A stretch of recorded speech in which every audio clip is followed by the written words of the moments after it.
Okay అమ్మ, బనకచెర్ల ఎవ్వరికి నష్టం లేదు. కొంతమంది మాట్లాడుతున్నారు, ఇది కరెక్ట్ కాదు.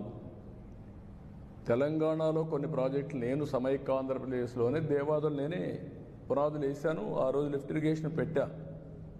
శ్రీశైలం ఎస్ఎల్బిసి, ఇప్పుడు మాధవరెడ్డి కెనాల్. అది చూసిన తర్వాత ఆ రోజు నేను దేవాదుల ప్రాజెక్టు కూడా లిఫ్ట్ ఇరిగేషన్ సాధ్యమని గోదావరి పైన ఆ లిఫ్ట్ ఇరిగేషన్ పెట్టాం. అదే సమయంలో ఇక్కడికి వచ్చిన తర్వాత ఆంధ్రాలో పుష్కర, తాటిపూడి 2 లిఫ్ట్ ఇరిగేషన్లు తీసుకొచ్చాను.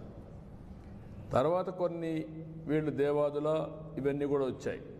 రాజశేఖర్ రెడ్డి ఉన్నప్పుడే ఎల్లంపల్లి అన్నారు, అది రాలేదు, అది కూడా పెద్ద స్కామ్ అయింది. తర్వాత ఈరోజు వీళ్ళు దేవాదులు తీసుకొచ్చారు. గోదావరిలో నీళ్లున్నాయి, పైన ఉండేవాళ్ళు వాడుకుంటారు, కిందలో వాడుకోవచ్చు. 2000 టీఎంసీ నీళ్లు సగటున 100 సంవత్సరాలు సముద్రంలోకి పోయినాయి.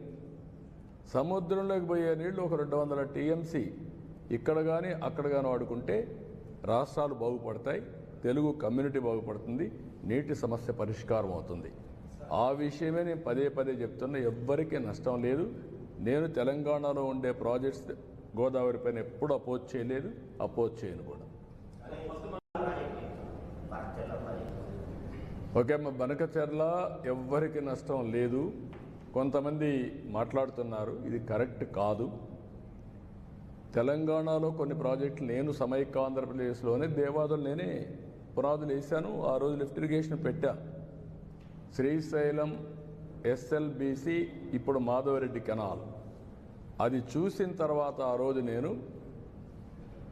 దేవాదుల ప్రాజెక్టు కూడా లిఫ్ట్ ఇరిగేషన్ సాధ్యమని గోదావరి పైన ఆ లిఫ్ట్ ఇరిగేషన్ పెట్టాం. అదే సమయంలో ఇక్కడికి వచ్చిన తర్వాత ఆంధ్రాలో పుష్కర, తాటిపూడి 2 లిఫ్ట్ ఇరిగేషన్లు తీసుకొచ్చాను. తర్వాత కొన్ని వీళ్ళు దేవాదుల ఇవన్నీ కూడా వచ్చాయి. రాజశేఖర్ రెడ్డి ఉన్నప్పుడే ఎల్లంపల్లి అన్నారు, అది రాలేదు, అది కూడా పెద్ద స్కామ్ అయింది. తర్వాత ఈరోజు వీళ్ళు దేవాదులు తీసుకొచ్చారు. గోదావరిలో నీళ్లున్నాయి, పైన ఉండేవాళ్ళు వాడుకుంటారు, కిందలో వాడుకోవచ్చు. 2000 టీఎంసీ నీళ్లు సగటున 100 సంవత్సరాలు సముద్రంలోకి పోయినాయి. సముద్రంలోకి పోయే నీళ్లు ఒక 200 టీఎంసీ ఇక్కడ కానీ అక్కడ కానీ వాడుకుంటే రాష్ట్రాలు బాగుపడతాయి, తెలుగు కమ్యూనిటీ బాగుపడుతుంది, నీటి సమస్య పరిష్కారం అవుతుంది. ఆ విషయమే నేను పదే పదే చెప్తున్నా. ఎవ్వరికీ నష్టం లేదు. నేను తెలంగాణలో ఉండే ప్రాజెక్ట్స్ గోదావరి పైన ఎప్పుడు అపోజ్ చేయలేదు, అపోజ్ చేయను కూడా.